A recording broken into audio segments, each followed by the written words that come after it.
Hi, and welcome to my next review of e-portfolios and e-assessment portals. My name is Darren. I'm the co-founder of Passion for Performance. And in this discussion, I really want to discuss more around this word called integration. So it's really interesting, having played in the L&D space, learning and development space for many years, across different countries and in different regions. And then in the tech space with our lead architect, Ozzy Knox, I've come to learn that this word integration is a very interesting word to discuss. So what I mean by that is there are companies who claim that they have an end-to-end process of something. However, end-to-end is such a large discussion, because if you break down end-to-end in terms of what you understand end-to-end to be, and then you go to the tech company and they tell you what they offer an end-to-end, 9 times out of 10 it's not the same thing. And then companies talk about, we want integration. So our clients go, can you integrate with? And the answer is absolutely. But the question is, what do you want to integrate? So do you want to integrate just the username? Do you want username and password? Do you want the legislative details of the integration? Do you want the legislative details and the assessment reviews? Do you want a tick box that the assessment's been done? Do you want the portfolios of evidence to go from one system to another? Do you want in the e-learning system the written assessment that gets done, the true, false, yes, no, monkey puzzle, match the dots, and all that kind of knowledge stuff? Do you want that to convert into a PDF document? And do you want that PDF document to go into the POE folder of the learner in a different space?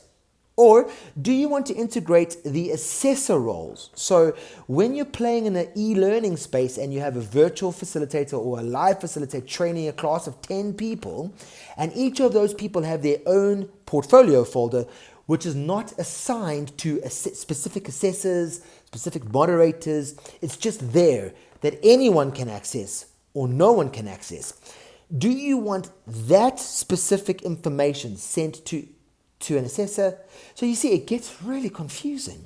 So what we have come to find is the great e-learning systems that are out there, and the great LMSs, they have literally a learning pathway. So it goes module 1, module 2, module 3, module 4, or year 1, year 2, year 3, year 4.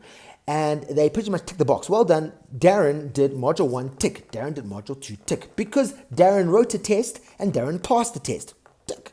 However, what they're not tracking is that portfolio item that gets put into the POE folder. Has it been opened? Has it been marked?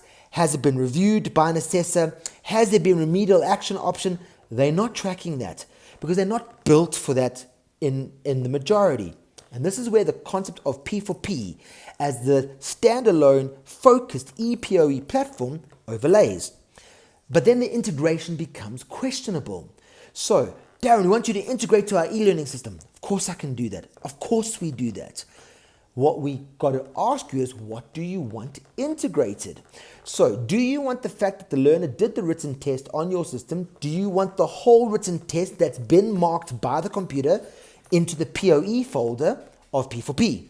Or do you want just the results? Or once they've done the whole test, just the result that says, well done, Darren passed the test. Do you want that integrated into P4P? Do you want that to pull through? Or do you want the fact that the learner's name, details, surname, ID aligns to P4P in the P4P system so that there's a single user sign-on? And then in that case, if the learner changes their ID and their names further down the line, do you want that to write back to your system? So if you're nicely confused, good. And that's my point.